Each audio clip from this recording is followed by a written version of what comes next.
Welcome back, ladies and gentlemen, to another Big Gold Belt movie review brought to you from the Toronto International Film Festival. Now, this film here is one of the most anticipated films, not only of the festival, but one of the most anticipated films of the year. This one is called Roofman. And here's a quick synopsis. Jeffrey Lancaster, a former U.S. Reserve officer known as the Roofman due to his propensity to steal from branches of the McDonald's after entering through their premises via the roof. Most noticeably, he evaded capture by hiding in a Toys R Us store. This is a true story, by the way. That sounds silly. This is a true story. And this one stars Channing Tatum, Kirsten Dunst, Ben Mendelsohn, and Peter Dinklage. And finally, Keith Stansfield. I don't want to forget that he's in this film. Now, if I didn't tell you this was a true story, this would be way too silly to even have a discussion about here. But knowing that it is a true story, I think that's what makes this possibly the most intriguing film of the year, as we're introduced to Channing's character here, and we're introduced to him at his kid's birthday party. And this is about I think he's about a year or two outside of serving in the armed forces, and he can't afford to do anything for his kid. And we see that not only can he not afford to do anything for his kid, we see that he has a strained relationship with his wife at that time in trying to just parent their three kids, like two twins and then his daughter, his daughter is the spotlight of the film. And she kind of highlights all of his struggles because everything he does is for her. And then on chance, he has a conversation with the character played by Lakeith Stanfield about what it is that Lakeith is doing for money. Lakeith's character creates fake passports, and he asks to get in on that, and he says, no, that is not your gift. If I let you into this, you'll screw this up. And then they go through, I think, the setup of exactly who James is. As he says, how many houses in your neighborhood? How many different routes in and out of your neighborhood? And it's clockwork. That's the genius part of James, is that his ability to analyze and diagnose any scene is perfect. And in tune, then he takes that skill as he's dropping his daughter off and he goes into a McDonald's, and then he starts staking out the McDonald's. And that's when he comes up with the plan to rob McDonald's by coming through their roof and stealing the money, because as he points out, and they point out in this film, every McDonald's over the weekend, they collect money, and on Monday at the exact same time, most of McDonald's in his area all do bank drops. So it wasn't even a situation where they were attempting to hide that they were doing bank drops. This was just something that would happen at these times. And this leads to one of the best moments of the film. And this is the first 10 minutes, so this is not really spoiling anything, especially if you know the story, of him saying, how many McDonald's does it take to rob to give your family the life they deserve? And he comes up with 45. And we get to see then, we only get to see him rob maybe two of them. The very first one, and what ended up being his last one at the beginning of the film. But we get to see the transition that his family goes through within a year, to living in what looks like a shack, to living in one of those huge houses. His daughter has a mariachi band playing for her at her birthday party, and they have everything humanly possible. The one slip up he made is he gave one of the people his jacket because he didn't want them to be cold. So he's a kind-hearted criminal. And because of that, we get the downfall of exactly who James is as a person. And I think that is the key thing about Roofman here, is that Channing Tatum plays his character perfectly, in the sense that James is not played up as a very sympathetic person. He's not played up as a bumbling idiot. What he is played up as is someone who's just too kind to be doing exactly what he's doing. So you don't leave the film wishing that he was a bad person. You leave the film feeling sad for him, because you fully understand that he was thrust into doing what he's doing because he thought that was his way out. And it clearly wasn't. But after that, we get a prison break scene, and then we get the part that everyone talks about with Roofman, is that he lived in a Toys R Us after escaping prison. And all of that setup is absolutely masterful here. But you're also here for amazing chemistry between Kirsten Dunst and Channing Tatum.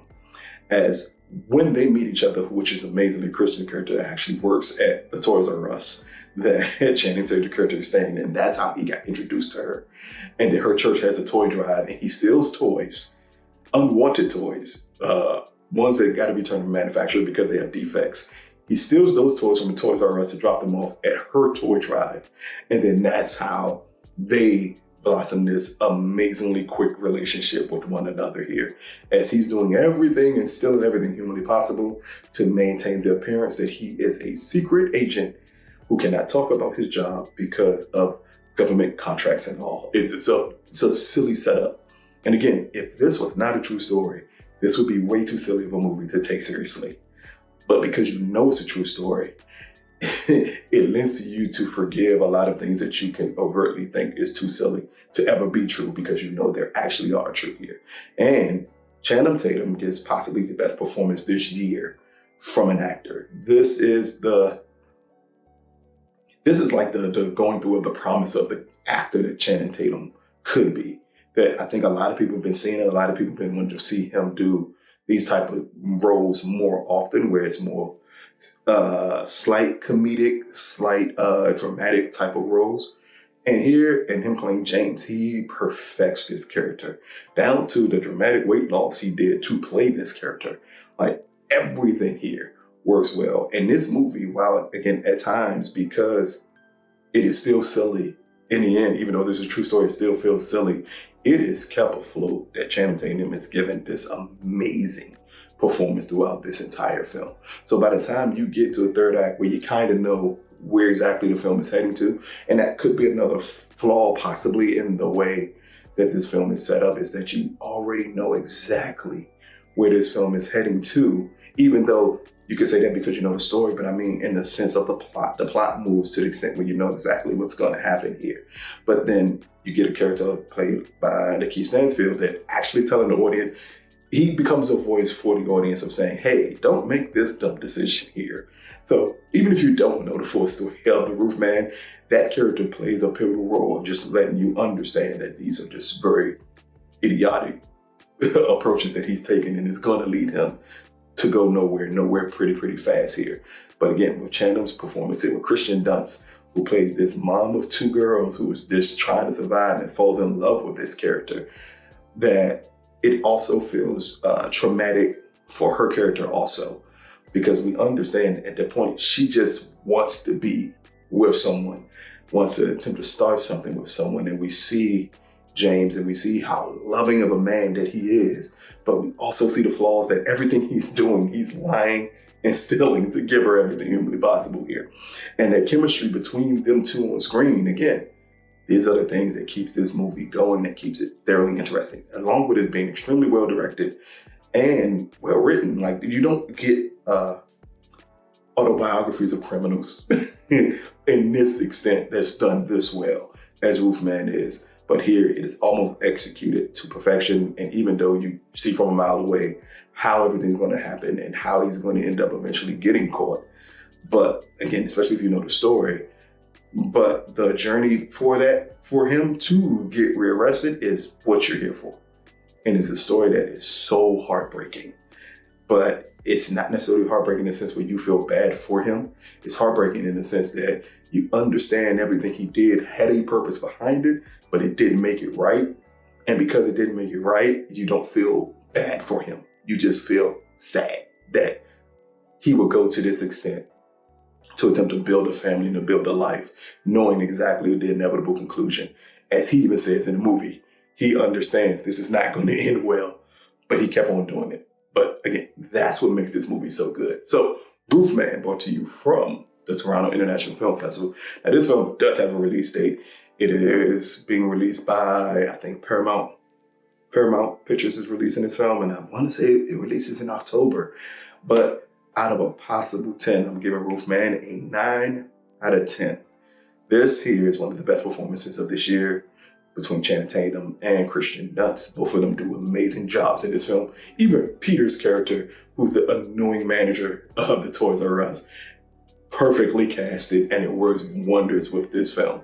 But again, you're here because James is a very sympathetic at times, sad character at times, but you just understand that everything that he's doing here, none of it was ever going to end out positively.